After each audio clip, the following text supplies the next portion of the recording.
Nesta quarta-feira, nossa entrevista é com Pedro Fernandes, economista, mestre em economia, especialista em macroeconomia e avaliação de políticas públicas.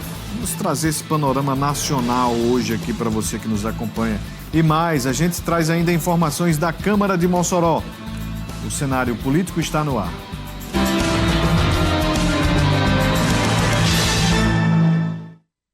Boa noite para você, minha amiga telespectadora. Boa noite para você, meu amigo telespectador. Estamos começando mais uma edição do Cenário Político TCM, ao vivo para todo o Rio Grande do Norte. Muito obrigado pela audiência, você que nos assiste aqui de Mossoró, você que nos acompanha do Alto Oeste, de Natal, Parnamirim, você que também está ao vivo conosco aí no Vale do Açu. É sempre uma imensa satisfação ter a sua audiência em todo o RN. A TCM é do RN e a gente desde já deixa aqui o espaço para você interagir conosco neste nosso programa de quarta-feira. E a gente vai falar sobre economia, né? É um tema que está bastante em voga. Hoje teve mais uma reunião lá em Brasília. O ministro Fernando Haddad foi lá com os deputados, enfim, tentar explicar sobre a polêmica IOF e mudança em outros impostos, isenções, enfim. O tema econômico está muito ligado ao tema político hoje no Brasil e é sobre este assunto que a gente conversa com o Pedro Fernandes, que participa conosco no formato virtual, está no estado do Ceará e vai conversar conosco aqui sobre esta temática. Você de casa tem alguma dúvida sobre economia? Manda aí a sua mensagem através do nosso Instagram, @Cenário Político TCM, e também o WhatsApp 988028941. Bem, no programa de hoje a gente vai falar sobre Câmara de Mossoró. Daqui a pouquinho a gente traz um balanço da sessão de hoje e também tem uma reportagem do lançamento de uma campanha institucional muito importante aí da Assembleia Legislativa. A gente vai falar sobre a temática adolescência. Participe, interaja conosco. Hoje é dia de show na Estação das Artes, viu? E com o início dos shows, ali no principal polo do Mossoró Cidade Junina, o trânsito no entorno do corredor cultural sofre alterações. Acompanhe.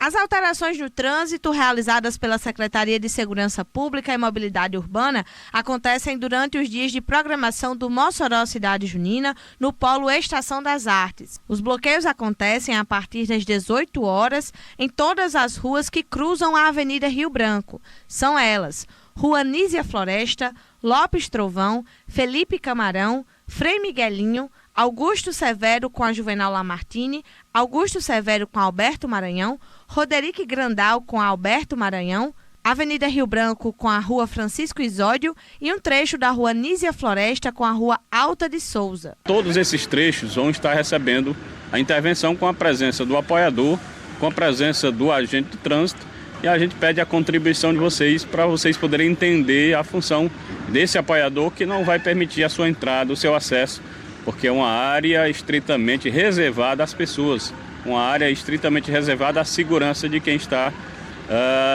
vindo ao evento ou saindo do evento. Outro trecho que vai receber interdição é esse que fica entre Alberto Maranhão e a Rua Alfredo Fernandes, na área onde acontece o Chuva de Bala no País de Mossoró. Por aqui os bloqueios vão acontecer a partir das 17h30 nos dias de apresentação do espetáculo. A Prefeitura orienta ainda que motoristas e pedestres redobrem a atenção nas áreas, seguindo a sinalização e respeitando as orientações dos agentes de trânsito. Vocês contribuíram com o Pingo da Media e com certeza vai contribuir também com o Mossoró Cidade Junina. Portanto, a partir de 6 horas, evitar os trechos da Avenida Rio Branco e o acesso somente para aqueles órgãos que trabalham realmente como órgãos de segurança, ambulância, que trabalham nesses trechos aí que a gente vai estar monitorando. Portanto, o trânsito de Mossoró, neste mês de junho, ele vai ser bastante, vai sofrer com muitas interrupções, né?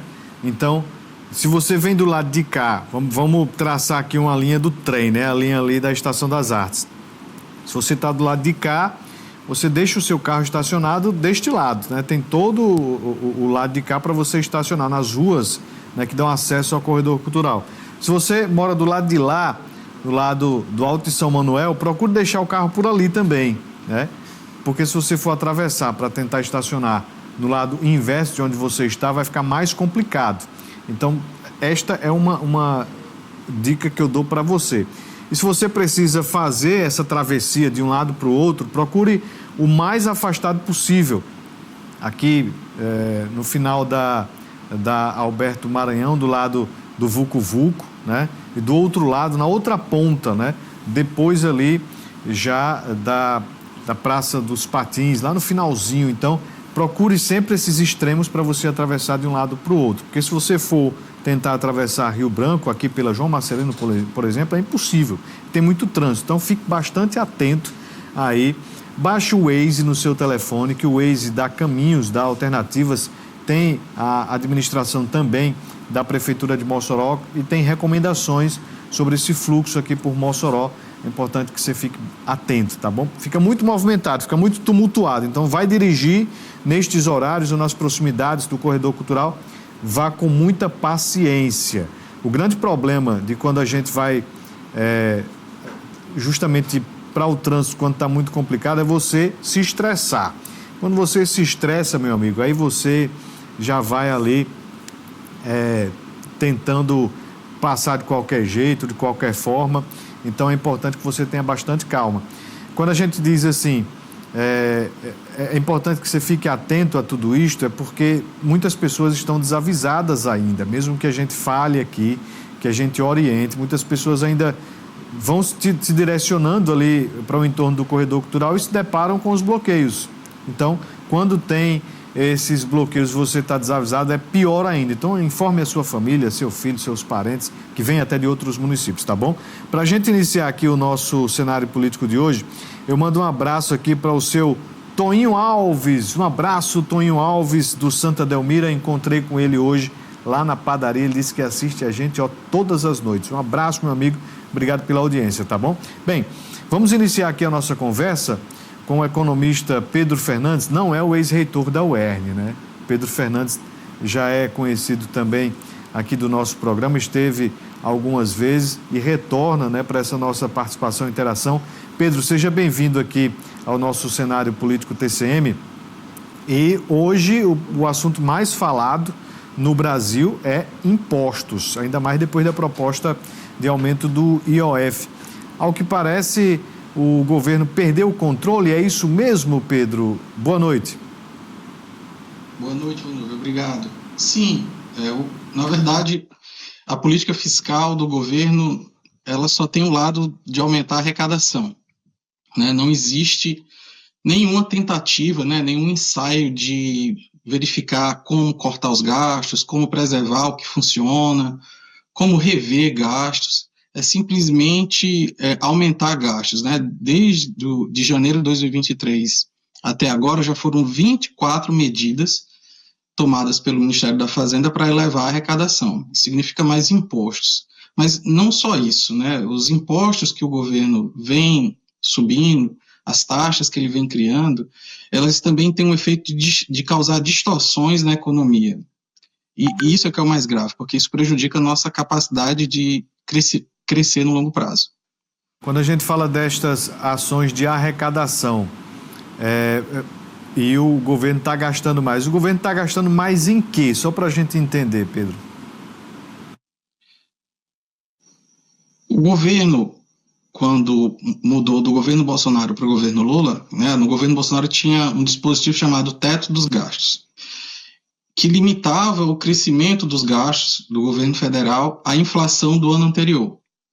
Esse era um mecanismo bem inteligente, porque não é que ele cortava os gastos, mas ele prevenia que esses gastos crescessem mais do que a receita ou mais do que a inflação. E quando se aprovou a PEC da transição, né, que liberou 200 bilhões de reais adicionais para o governo Lula já iniciar gastando muito em 2023, essa parte que limitava os gastos ao crescimento da inflação do ano anterior foi retirada, e agora despesas da educação e da saúde estão crescendo muito mais rápido do que a inflação, e também o gasto com a Previdência. Então, de verdade, a gente vê o custo da máquina do Estado crescendo, mas a gente não vê o investimento crescendo, que beneficiaria, por exemplo, construção de estradas, ferrovias, pontes, barragens, enfim, a gente vê o custo do Estado, de manutenção do Estado crescendo e esmagando a economia com cada vez mais impostos. Essa disputa que acontece hoje, Pedro, principalmente no Congresso Nacional, né, envolvendo o governismo e a oposição, prejudica também essa discussão, esse debate? Eu acho que o problema não é entre governo e oposição. O problema é que o Brasil vem passando por uma sequência de governantes, né, no executivo fracos, né, desde o governo Dilma II, né, veio Dilma II, que foi empichada, depois veio o governo Temer, depois veio o governo Bolsonaro também, e acabou que o executivo cedeu poderes de alocação orçamentária para o Congresso. Então, o Congresso hoje, ele tem poder de decidir por 50 bilhões do orçamento. Isso é mais ou menos a metade do orçamento discricionário, ou seja, a metade da parte do orçamento que o governo poderia decidir com que gastar, né? Porque o resto é tudo gasto obrigatório. Então, a gente tem um gasto de quase 2 trilhões e 400 bilhões de reais. 95%, 96% desse gasto é obrigatório. O governo não tem como escolher, não tem como redirecionar, não tem como diminuir, cortar.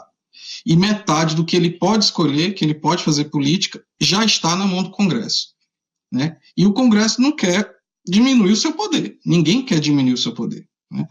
O fazer ajuste fiscal onde deu certo, tem a ver com o executivo, né, o presidente, o governo federal, fazer cortes e chamar os outros poderes para ajudar nesses cortes. Só que o governo federal brasileiro não está disposto a fazer isso. Bem, hoje tem show lá na Estação das Artes, né? O pessoal está aí fazendo os últimos ajustes lá na parte técnica, estrutural do Polo Estação das Artes. A gente tem Dorival Dantas, Simone Mendes e A Vontade, projeto que envolve Zezo, Raí e Luan Estilizado. Então são 3 grandes atrações. A Rádio 95 acompanhou a chegada da Simone Mendes hoje à tarde no aeroporto de Mossoró. Então já trazendo aquela expectativa deste showzaço que vai acontecer logo mais no Polo Estação das Artes, com transmissão aqui da TCM, hein? Então você aí que gosta de música boa, você que gosta, né, desse nosso trabalho, vai acompanhar aí mais um show de transmissão a partir desta quarta-feira. E claro que durante o mês de junho a gente vai se encontrar aqui na tela da TCM. Bem, antes de voltar aqui com a nossa conversa com Pedro Fernandes, vamos para a Câmara de Mossoró. As pautas dos debates hoje na Câmara de Mossoró foram concentradas em críticas e defesas ao prefeito Alisson Bezerra. Local onde os vereadores têm liberdade para fazer defesas, solicitações e uso político, a tribuna do Legislativo moçoroense cumpriu mais uma vez a sua missão democrática.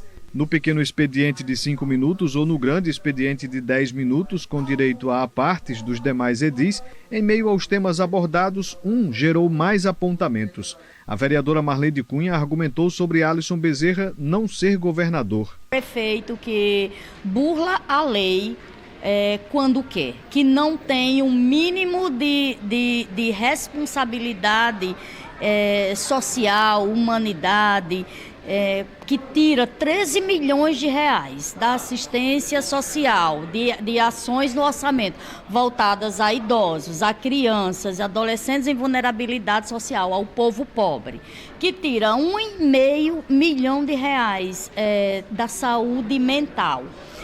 Deixando crianças em fila em busca de terapias, que massacra servidores públicos, massacra como jamais visto aqui em Mossoró. E o que a gente vê em Mossoró é o prefeito sendo investigado por possível envolvimento de propina, de superfaturamento de obras atrasadas que tem vários aditivos. Então tem uma série de motivos para eu dizer que o prefeito de Mossoró não tem a condição de ser governador do estado do Rio Grande do Norte, porque o povo não merece que esse mal seja espalhado pelo estado. No lado governista, o vereador Alex do Frango, líder da situação, apontou avanços da gestão Alisson e que o prefeito ainda não disse que é candidato. O prefeito Alisson Bezerra, em nenhum momento, ele disse que era candidato a governador. Muito pelo contrário, quem vem dizendo é as pessoas, quem vem dizendo é as pesquisas. E o que eu fiz nada mais, nada menos, dizer por que essas pesquisas, por que as pessoas estavam dizendo que queriam, que quer que o prefeito seja governador. E aí eu fui para a área da educação, falei dos avanços que nós tivemos na educação, na construção de creche, na valorização do nossos servidor, dos nossos professores, no requisito de qualidade das centrais de água que foi colocado nas nossas escolas, nas nossas creches. E para a vereadora que usou a tribuna hoje, para ela só existe uma pessoa que pode ser governador do estado, que é Cadu, que eles estão apoiando e que em nenhum momento eles falam no nome dessa pessoa e também falar das qualidades e por que ele tem condições de ser. Então o que nós temos que fazer é dizer que o prefeito Alisson Bezerra, quem está dizendo isso é o povo do Rio Grande do Norte, não é ele. E vamos continuar trabalhando, que é o que nós aprendemos a fazer para a nossa cidade continuar se desenvolvendo e melhorando as condições de vida para o nosso povo e para a nossa gente. O vereador Cabo Davidson também discursou, mas se colocando de forma isenta e diz que as cobranças que faz são demandas da população e não procurando likes nas redes sociais. Vamos despolarizar isso, esqueça a candidatura do outro. Todo dia é uma pesquisa de manhã, uma pesquisa de tarde, uma pesquisa de noite. Tá bom, já ganhou, já ganhou, Agora vamos trabalhar pelo povo, minha gente. O Centro Clínico Evangélico, por exemplo, só para citar um dos problemas, foi transferido por trás do museu, está lá na Tibério Bulamarque. Ajudou bastante, mas não está funcionando. Há 15 dias não marca-se consulta. E eu não fui por causa do meu Instagram somente, não. Eu fui no local. Falar em Instagram, eu quero dar um recado a Tiago Marques, que criticou que eu busco likes. O meu Instagram é meu principal meio de comunicação, Danilo. Por quê? Porque eu não tenho condições de pagar uma grande rádio, uma grande empresa de rádio, de TV, eu não tenho condições de pagar um blog, o que eu uso é o Instagram. Esse é um método que eu estou utilizando. Então, Tiago Marques, desculpe se você se sentiu de alguma forma ofendido pelo método que eu busco likes, mas saiba que na essência desse método está eu ouvir o básico, o elementar, que é ouvir o cidadão moçoroense. E quando vocês estão muito preocupados aí com candidatura de Alisson a governo do estado, com candidatura de sei quem é governo do estado, eu estou preocupado com uma coisa, com o cidadão moçoroense. Em meio a tudo isso, o vereador Lucas das Malhas conseguiu aprovar a realização de uma audiência pública para debater a temática saúde mental em Mossoró. Semanalmente a gente tem notícias de jovens com a vida inteira pela frente, tendo suas vidas interrompidas, né, através do suicídio. E aí a gente prevenir isso, né, através de ações educativas, de políticas públicas e investimentos. Saúde mental é um tema urgente que, se Deus quiser, vai ser tratado na Câmara Municipal de Mossoró através do nosso mandato. Tá aí os debates hoje na Câmara de Mossoró. Bem, vamos voltar aqui a nossa conversa com o economista Pedro Fernandes. No próximo bloco tem a Assembleia Legislativa, tá bom? Bem, voltando aqui com o nosso entrevistado de hoje, Pedro Fernandes. Pedro, hoje teve mais uma reunião lá em Brasília. O ministro Fernando Haddad foi lá na Câmara, foi tentar... na verdade, foi convidado, né, para trazer explicações com relação a mudanças e isenções como a LCI, que é a letra de crédito imobiliário, e a letra de crédito do agronegócio. Uma alternativa sobre o aumento do IOF, né, que gerou aquela polêmica toda. E, segundo o ministro, essa isenção concedida, né, nestas duas letras, como se fala, gera aí uma renúncia anual de arrecadação de 41 bilhões. Vai colar isso, Pedro? Explica para a gente aí o aumento do IOF e essas outras alternativas pressionadas aí pela Câmara e para o Senado. É importante a gente observar a linguagem que o governo utiliza, né? Ele fala renúncia. Mas esses tipos de investimento, né, a letra de crédito imobiliário, a letra de crédito agronegócio, são formas de captação de recursos para financiar investimentos imobiliários e para financiar investimentos no agronegócio. Elas já foram feitas para serem isentas. Então, se você não está pagando imposto de renda sobre elas, não é que o dinheiro era do governo. O dinheiro continua sendo seu. Só que o governo ele fala assim, a gente está renunciando, é uma renúncia. como se o governo deixar de tirar o dinheiro do trabalhador, do investidor, do pequeno empresário que faz esse tipo de investimento, fosse um favor, como se o dinheiro não fosse nosso, do cidadão, todo o nosso dinheiro fosse só do governo. E o dinheiro que fica para a gente, na verdade, é como se fosse uma dádiva que o governo federal dá e que chama de isenção. Não é assim, o governo está aumentando a tributação, ele está tributando investimentos que não eram tributados, ou seja, ele está aumentando impostos. Ele não está desfazendo um favor que ele fez, né? Então é importante a gente olhar para isso e entender que se a gente está aumentando o custo de captação para o crédito imobiliário e o custo de captação para o crédito do agronegócio, a gente vai encarecer o custo de crédito imobiliário e o custo de crédito para o agronegócio, ou seja, a gente vai encarecer a produção de alimentos e a gente vai encarecer a construção de imóveis. Isso é uma consequência direta dessa ação, né? E quando a gente observa que o Brasil é um país que historicamente tem baixa taxa de poupança, baixa taxa de investimento, e o governo vem e tributa o investimento, ele está dizendo o quê? Eu estou querendo que vocês investam menos, que vocês poupem menos. Então isso é muito deletério para o nosso processo de desenvolvimento econômico. Essa foi uma alternativa às críticas feitas para o aumento do IOF. Mas o aumento do IOF ele é necessário, Pedro? Nenhum seria necessário. É necessário porque o governo não consegue conter o crescimento das suas despesas. O IOF, por exemplo, o IOF é um imposto tão ruim que o governo anterior assumiu um compromisso com a OCDE, a Organização dos Países em Desenvolvimento, para a cooperação dos países para desenvolvimento, de zerar a IOF, de tão ruim que ele é, porque ele encarece tanto o investimento, o crédito, tanto na captação como na hora no juros final. Então, sempre que você vai fazer um financiamento, seja de carro, seja de casa, seja um pequeno empréstimo, você paga IOF. IOF também, ele incide em várias modalidades de investimento, como aplicação em CDB, em fundos de ações. Então, ele encarece tanto o custo inicial do crédito, como o juros final. Por isso que ele é muito ruim. E o governo vai lá e aumenta ele. Aí há uma pressão no Congresso para cortar esse aumento. Aí ele vai dizer, vou aumentar então o imposto sobre outras modalidades de investimento, outras modalidades de poupança, ou seja, encarecendo novamente o investimento, a poupança e dificultando as opções para o trabalhador, para o cidadão brasileiro poupar um pouco e se proteger da inflação. Você, como um economista, um especialista em macroeconomia, quando você observa esses dados, esses números, como se você fosse um médico, um doutor, analisando esses exames, digamos assim, qual é o seu diagnóstico hoje da economia do país?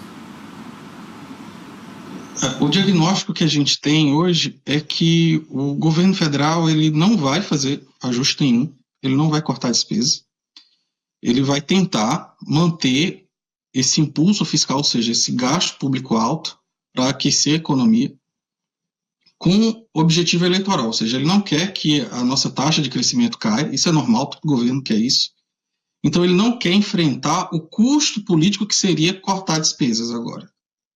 Só que em algum momento esse corte terá que ser feito, né?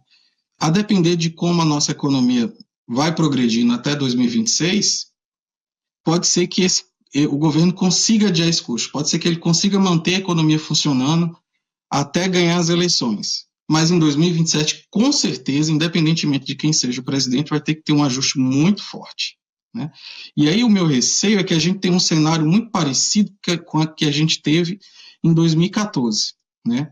O Brasil, em 2014, vinha passando por esse mesmo processo, as contas estavam desorganizadas, as despesas crescendo de forma acelerada no governo no final do primeiro governo da Dilma, a presidente Dilma, e o governo disse, não, a gente não vai fazer ajuste agora porque isso é ruim politicamente, vamos continuar gastando para a gente vencer as eleições. E aí quando chegou 2015, ganhou a eleição, chegou 2015, foi fazer o ajuste, e aí foi aquela crise, né? Só para você ter ideia, foi a maior crise econômica que o Brasil já passou, né? Foram quase 3 anos de crise econômica, ou seja, de queda no crescimento do PIB, foram mais de 3 milhões de empregos perdidos. A economia, nesse sentido, é como se fosse o meio ambiente. De alguma forma, ela vai tender ao equilíbrio. Se o governo, que é o motorista, o piloto da política econômica, não agir agora, ela vai se ajustar de outra forma, né? E esse ajuste de outra forma sempre é muito ruim, porque é quebra de expectativa, desemprego, desinvestimento, é horrível. Bem, tem imagens aí da Estação das Artes, 7 horas e 56 minutos, ao vivo. Nós temos imagens aí com a apresentação do Aleph Henrique, é assim que chama? É o Aleph Henrique ao vivo. Tem som aí? Vamos colocar o som aí do Aleph ao vivo aqui no nosso cenário político, olha só. É forró, é?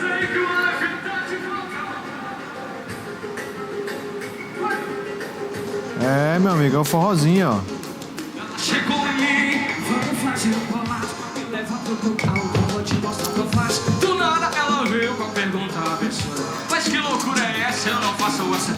Ela chegou em mim, vamos fazer um bolado, me leva pro teu carro, que eu vou te mostrar o que eu faço. Do nada ela veio... Já tá agitando o Aleph lá na Estação das Artes, hein? Daqui a pouquinho, assim que acabar aqui o cenário político, já tem aí a nossa transmissão em definitivo para você assistir de casa, no conforto aí do seu camarote pessoal, aqui na tela da TCM, também lá no YouTube da Prefeitura.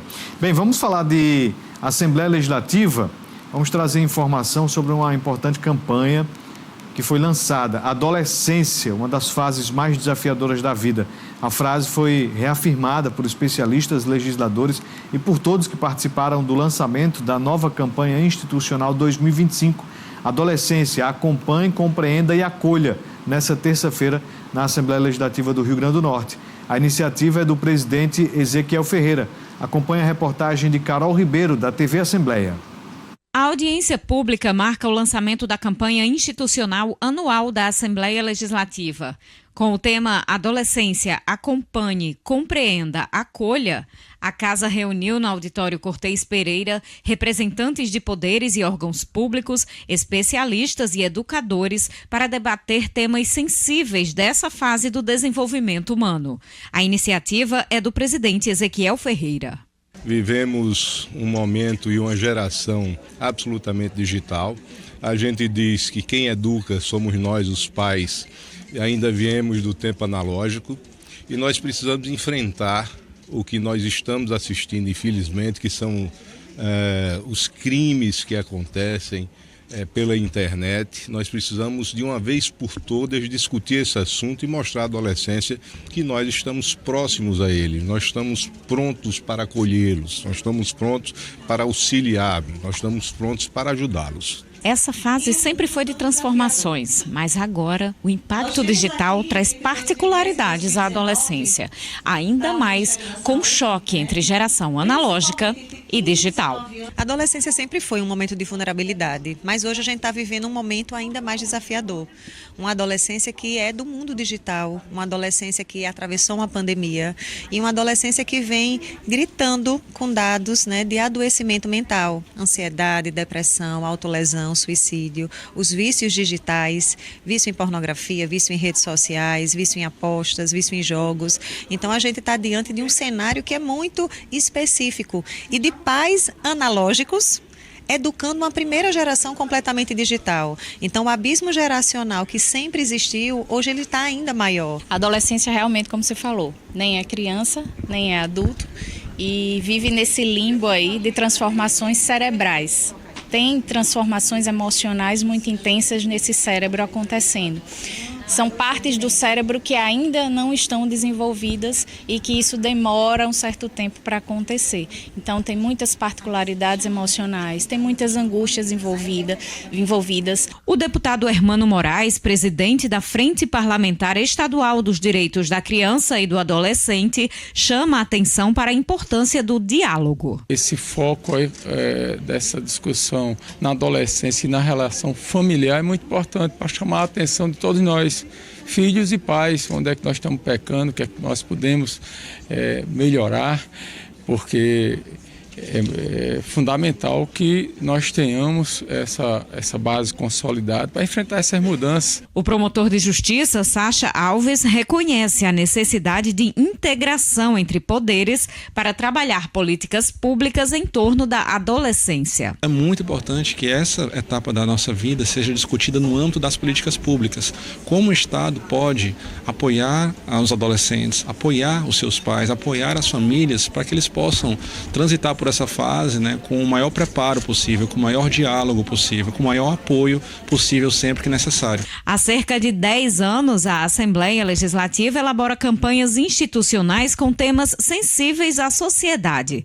A intenção é aproximar o poder legislativo da população. Desde o ano passado, na verdade, a gente vem trabalhando a temática. Esse ano ele confirmou, vamos fazer sobre a adolescência, né? Chegam relatos do interior, de vereadores, de lideranças e de pessoas, né, da sociedade comum que chegam para comentar o que está acontecendo nas famílias. Então, questões de saúde mental, de automutilação, crianças com evasão escolar, adolescentes com conflitos até geracionais, conflitos familiares. Então, o tema foi trabalhado diante dessa pesquisa, né, que a gente faz comumente aqui para que o tema seja o tema da campanha institucional.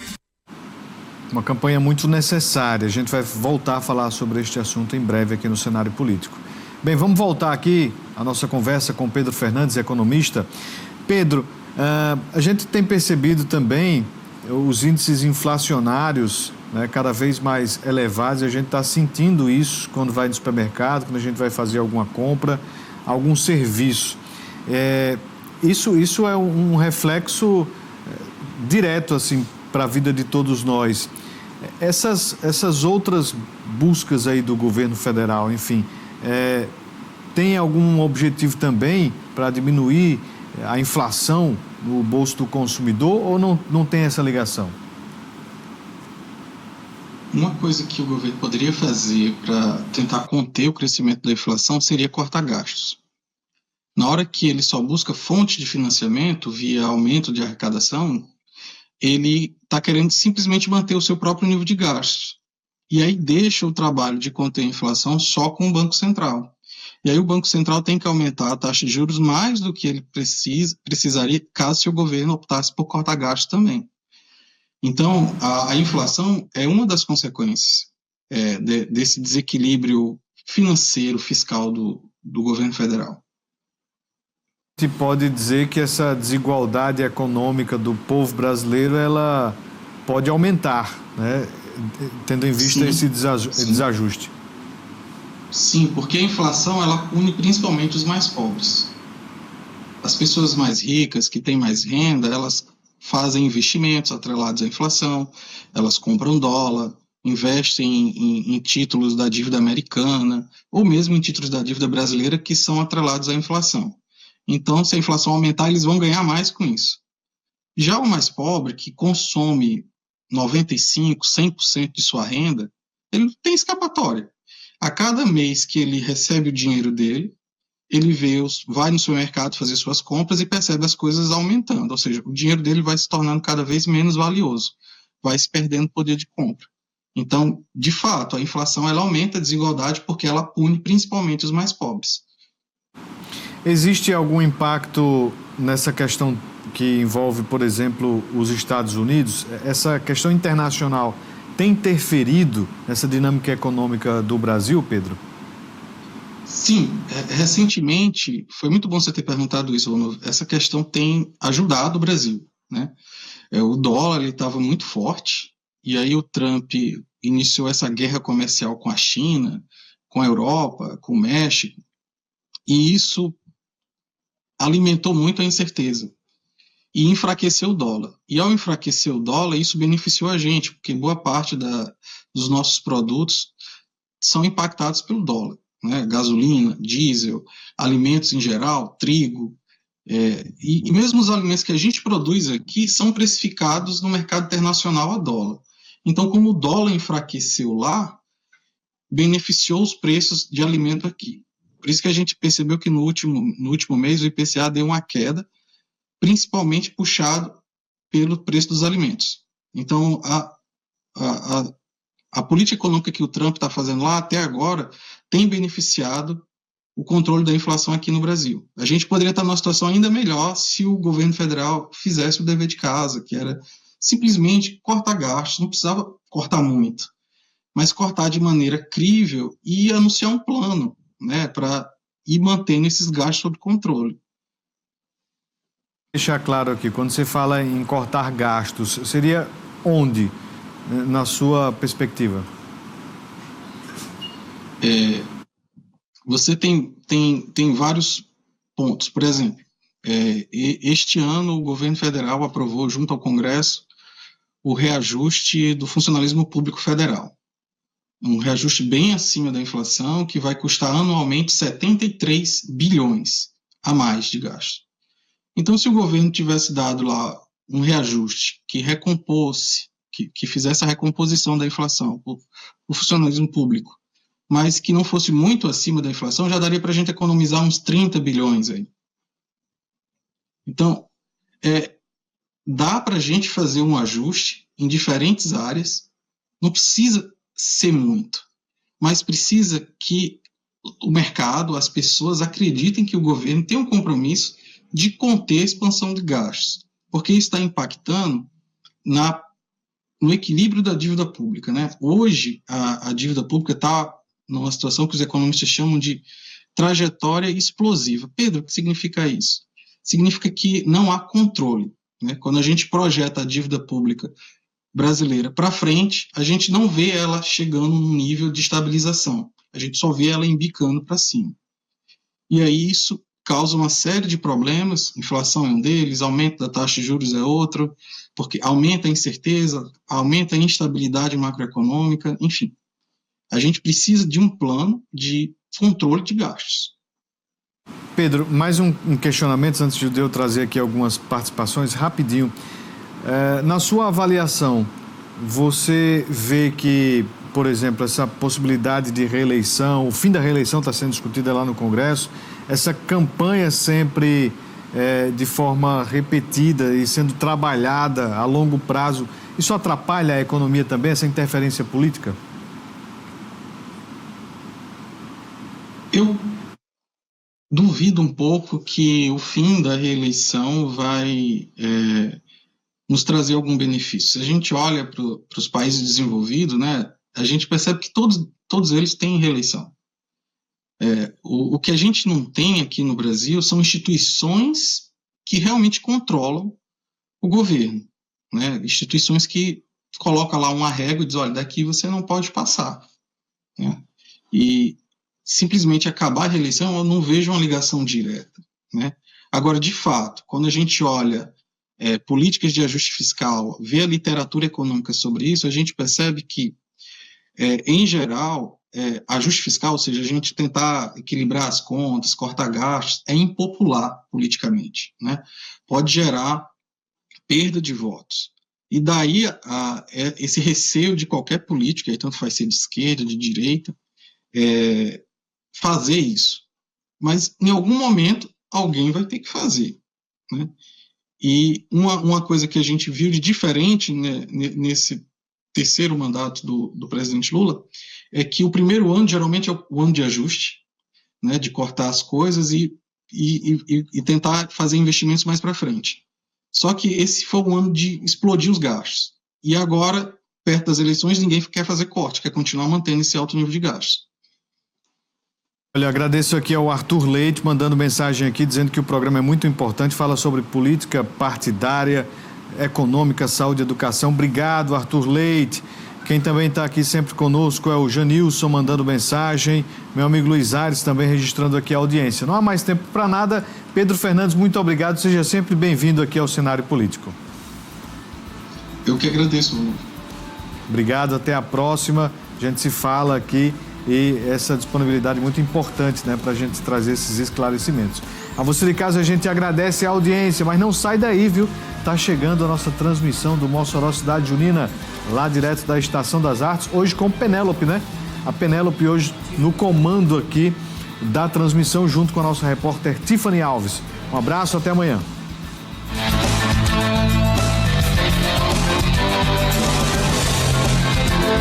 Música